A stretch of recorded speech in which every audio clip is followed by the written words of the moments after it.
Hey guys, Moose here. Welcome to another episode of Life as Feudal Forest Village. Let me adjust the mic here. I got it a little bit low. There we are. It's been a very strange week thus far. There's a lot of stuff that I didn't expect to happen has happened. Going into the week, I actually, well, the main feature of the week, if you want to call it that, is that I have to cat sit this week. And going into the week, it was supposed to be Sunday through to Wednesday, inclusive. So both Sunday and Wednesday, I also needed a cat sit. So someone needed to be there. The idea at the time was Karen would do it because we could just move her computer over there and it would work fine. But then they changed it to Tuesday, Wednesday, which screwed me over because I already talked to my boss and explained, hey, you know, I just need you to be flexible. I might come and go a bit on those days to help out. Make sure everything's fine. And then they changed it up on me, and I had to go to my boss and say, hey, you know, everything changed. So now it's just Tuesday, Wednesday. But now I have to be there full time because I'm not going to move Karen's computer over to my parents' place on Tuesday. Be ridiculous. Like, that'd be a whole bunch of crap I gotta go deal with. I don't want to screw with that. I don't want to mess with it. And then on Monday they're like, Monday afternoon, late in the afternoon, they're just like, you know, maybe it'll just be Wednesday. Literally just Wednesday. So I went from having to either stay there myself for 4 days or have Karen stay there for 4 days to just being there during the workday on Wednesday, which is where we're at now. So I didn't tell my boss because I didn't want to go and be like, hey, look, they fucked up again. I gotta change my plan. So I just worked from home on Tuesday, and I'll fundamentally do the same thing on Wednesday, but it'll be from their place, not my home. I don't know why this wasn't already built. I wonder what happened there. Should have already been done.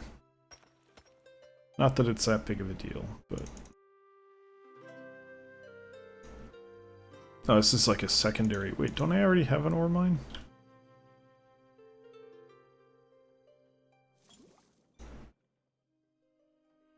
No, that's clay. Duh. Okay.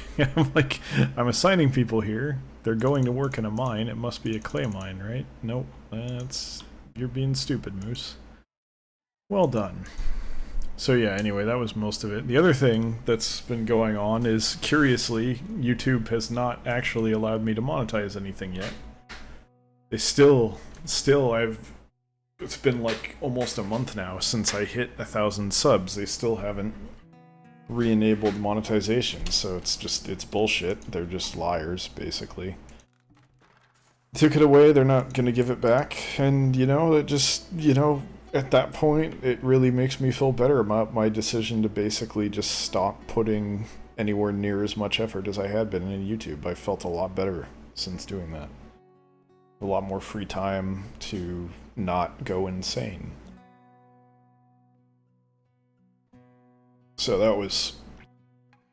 I'm happy about that. Well, I'm not happy about it because it's like a slap in the face after all the work I put in.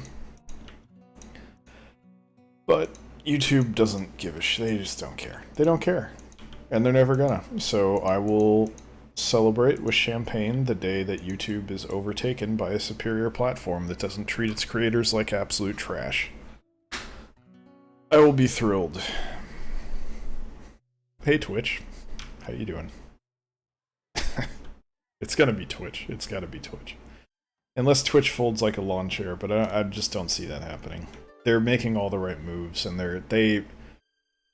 they've already won because the way they do monetization is better. The only issue, I actually talked about this on stream. I had no intention of talking about this, but going into the episode, but I'll talk about this a bit. Twitch wins because YouTube is ad-driven and Twitch isn't. That's basically the only, and then the only barrier that Twitch actually has to do, or has to surmount, is monetizing VODs, basically. And I think that the best way to do that, or one, well no, I shouldn't say best, because I don't really know.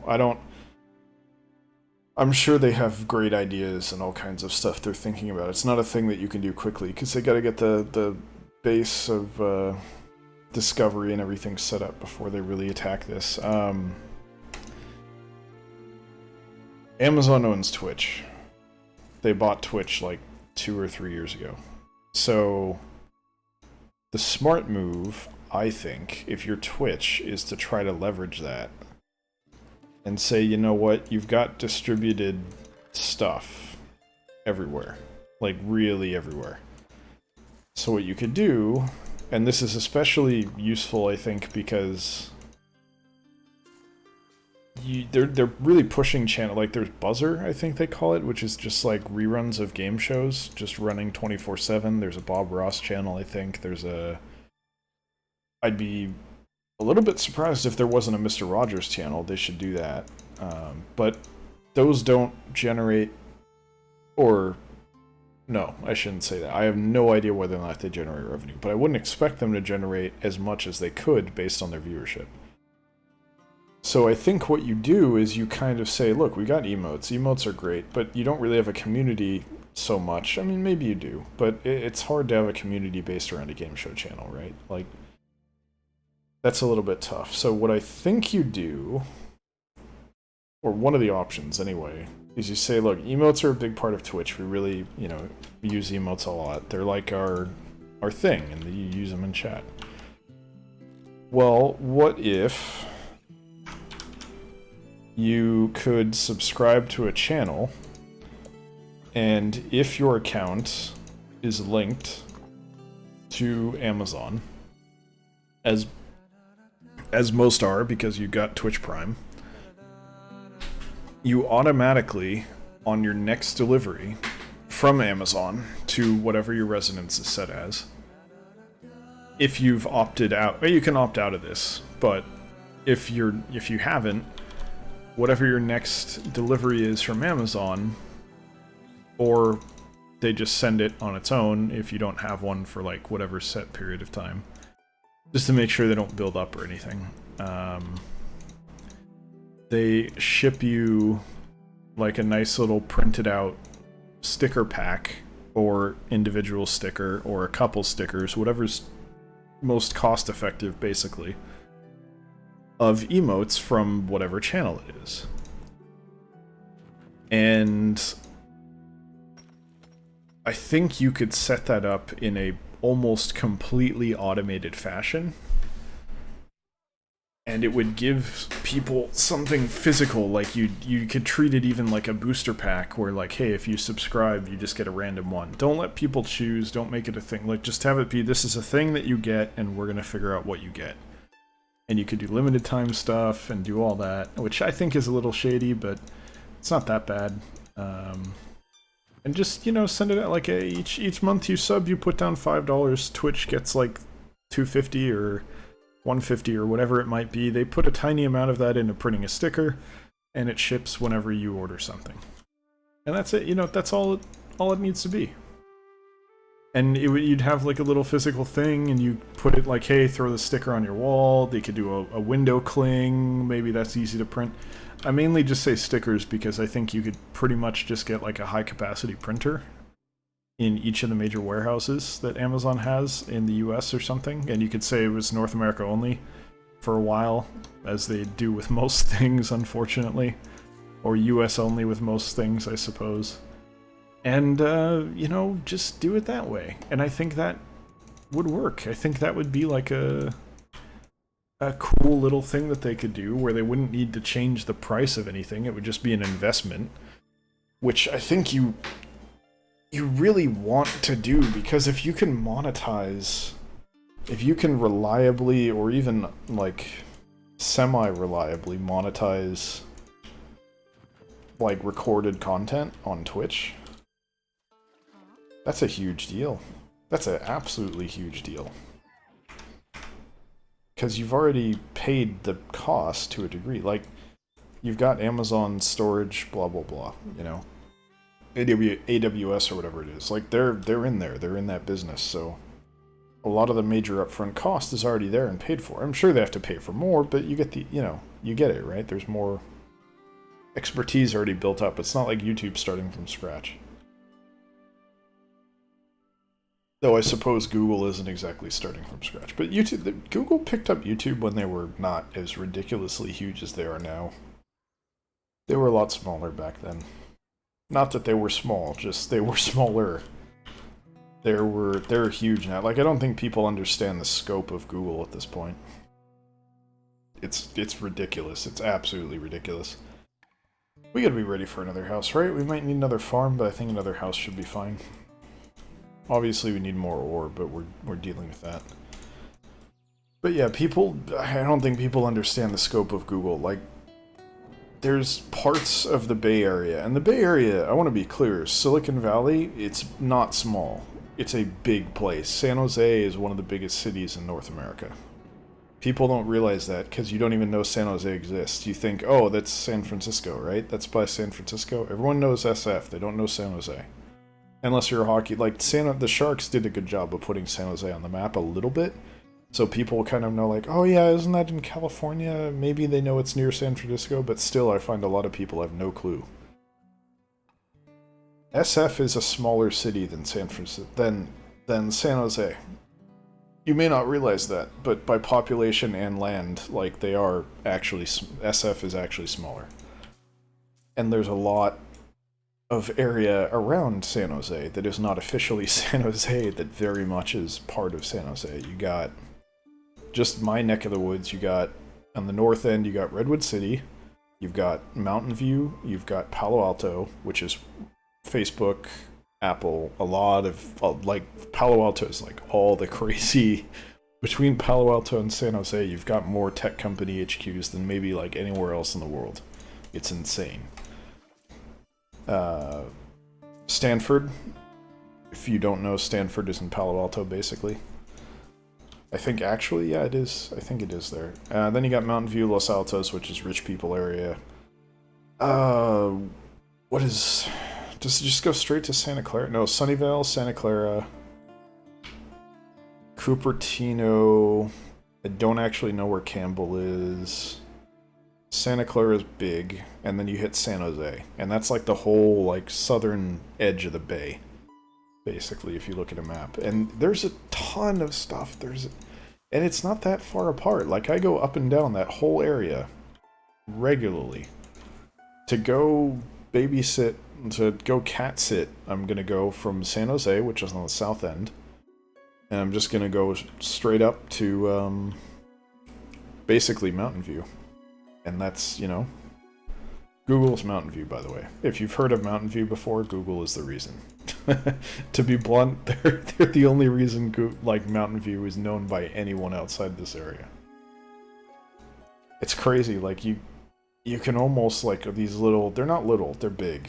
These are all, like, significant sized cities or towns or whatever you want to call them. San Jose is a proper city, San Francisco is a proper city. The other ones are more suburbs, really. And even San Jose is not really, like... San Jose is, like, mostly suburbs, if we're being honest here. But it's still a proper city. Anyway. Mountain View is Google. Palo Alto or Cupertino are both kind of Apple. I think Palo Alto is also Zuckerberg. He bought up, like, a neighborhood there. You probably heard that story before. I think a lot of people have. The weird thing is, I don't know how much of this is, like, I'm inundated in Silicon Valley culture because I live and work in it, or everyone knows this because it's Facebook and Google and Apple. I don't know to what which side of that is correct. So I'm in this weird situation where I don't know if what I'm saying is, like, totally foreign to everyone else or if it's real. It's something you actually know about. Anyway, I had no intention to talk about any of this going into this episode. What the hell was I going to talk about? The cat sitting thing I was definitely going to talk about. What the hell was I thinking? Oh, yeah. The other weird thing about this week, there's a really good podcast that I enjoy. I talk about Northern Lion and the NLSS guys. I really enjoy watching them.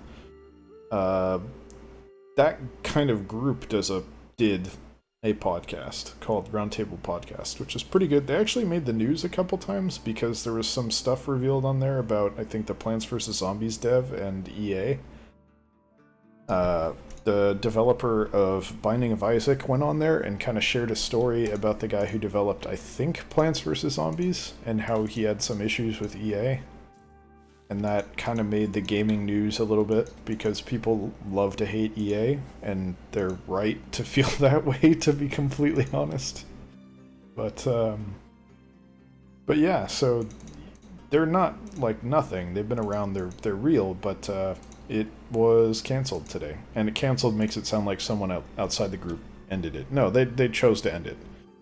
I'm not going to go into who specifically, I don't want to get into specifics, but it's an interesting situation, because some of the people who were on it kind of talked about it a bit, and one of them, just as an example, and you don't need to know details for this, I'm not going to go into like, oh, I'm a really big fan, it's this guy, I like this guy a lot, blah blah blah. That's not really the point.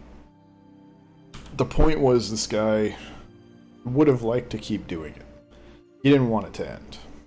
And he understood, hey, it's not my show, he wasn't the one that started it, he was one of the hosts, but he didn't own it functionally.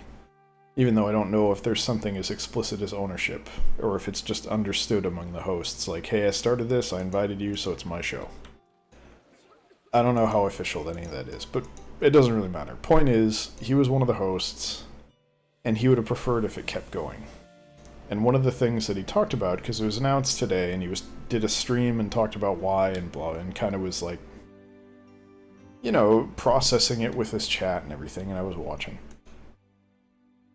One of the aspects of it, I don't think he fully understood it because he's still processing it, and I think a lot of people in chat didn't understand it because a lot of people in chat don't work because they're young. So you don't run into this, but it's a very weird situation to be in when you're doing a job where you're your own boss, and you are also simultaneously reliant on another person for your ability to kind of do that job to a degree. Now, obviously not fully, because that would be suicide, but this situation is a good example, because this guy, he's a streamer, he's his own boss, he really has to hold himself to account if he's gonna get work done, blah blah blah, you know, it's really down to him. He has to be responsible. But he's also kind of an employee in some respects, not officially by any definition, but in some sense he's an employee of this podcast. And if you work for a company and you have a day job or a typical traditional job and you work for a company, generally those skills are going to be transferable. So if a company goes under, you at least have like a baseline of like, hey, here's who I am, here's what I am, hire me. Like, you can go somewhere else. You can't, like, that doesn't have, it's not like this guy's going to other podcasts now with a resume in hand saying, hey, you guys need a new host, like, hey, could I be one of the hosts of this podcast? Like, that's not how it works. That's absolutely not how it works. So it's a difficult situation to be in when you've got a show like that and you're self-employed, and you kind of have the rug pulled out from under you. So his reaction was a little bit to say, oop, I clicked off the screen. I didn't even know that was a thing that I was able to do. And now I have lost the game. So I'm playing on the OBS preview, which I've done a couple times. It's fine. There isn't really any lag, so not a big deal. So, I mean, it's a rough situation to be in. His response to that was basically like, I don't really want to do anything that relies on other people to exist, you know? He doesn't... And that's kind of... It's not a problem that I've ever had to deal with, but it's an interesting issue because you don't really think of it too much if you don't live it. Where that's actually a really difficult position to be in, because you're kind of like, you have all the anxiety of like, hey, am I going to have a job tomorrow if your company's not doing well? Except it could be completely independent of whether or not your company's doing well. It could just be a thing that happens and there's nothing you can do about it. Someone who owns a podcast decides he doesn't want to do a podcast anymore, you're fucked. Like, there's not really a lot you can do. And if that's one of your major sources of revenue, which I don't know that it was in this case, in fact, I don't think it was, that's bad. Like, that's really bad. That's a problem. You're kind of leaving your fate financially, which is a big fucking deal, in someone else's hands. So how do you mitigate that and allow that kind of a situation to exist, I guess, is kind of my perspective. Particularly in a situation like that, it's really screwed up, because it's part of the reason that show did okay was because I'm sure it wasn't blowing away, you know, it wasn't earning like ridiculous sums of money or anything, but it did fine. They were doing it for like 3 years, it must have been alright. Part of the reason that worked was because it was a group that people already knew. People already knew the Northern Lion Super Show group or team or whatever the hell you want to call them. There's like 10 guys or however many that are in that group, and people know them, they know who they are, they know their personality, their style, everything. So they knew what they were going to get from a show like that, and having that built-in audience probably allowed that show to succeed. So it's not like he can just say, okay, well, I'm going to do something similar but different, you know? He can't do that because it's not about the format, it's about the people. And if you don't have the people, then you're dead in the water. So it's a really difficult situation. I would empathize with him, and I understand where he's coming from, and I have some ideas about what the solutions would be if it was me, but it's not me. So, anyway, just a few interesting things that I've had on my mind lately. Hopefully they're interesting to you guys as well. I know the Silicon Valley stuff is probably not that big for a lot of you, but it's crazy. Like, you gotta understand, like, a lot of what you guys interact with on a day-to-day basis is from this one small part of the world. Whether it's the hardware, like AMD, I know where the AMD headquarters is, I know where several AMD buildings are. Yeah. AMD, Acer, I think Acer has one downtown San Jose. NVIDIA, I don't know where the Intel buildings are, which makes me think they're not here. I think they might be in Washington, but I could be pulling that out of my ass, I have no idea. Anyway, Intel's kind of shitty. I prefer AMD big time. They were bad for a little bit, but that was mostly, apparently, because Intel was cheating, which is a whole nother conversation. But yeah, anyway. A lot of stuff that you use comes from here, so just something to think about a little. Not that I'm trying to get all like, oh, my area is better than yours. It's just interesting that this particular corner of the planet has a lot of this stuff. Anyway, that's going to do it for today's episode. Thank you very much for watching. Hope you guys enjoyed it. Hope you'll join us the next one as well. If you did enjoy it, there's always a Twitch stream over at twitch.tv/electronicmoose, 6 to 8 p.m. PST, 9 to 11 p.m. EST on Wednesday, Friday, and Sunday. This particular week, it happened to be Monday, Thursday, Sunday, because of the aforementioned... No, Monday, Thursday, Friday, Sunday. I'm actually doing 4 streams. Because of the aforementioned cat-sitting BS going on, kind of broke my schedule. Anyway, you get the idea. If not, feel free to keep watching here on YouTube. I appreciate that as well, and I will see you guys next time. Thanks for watching.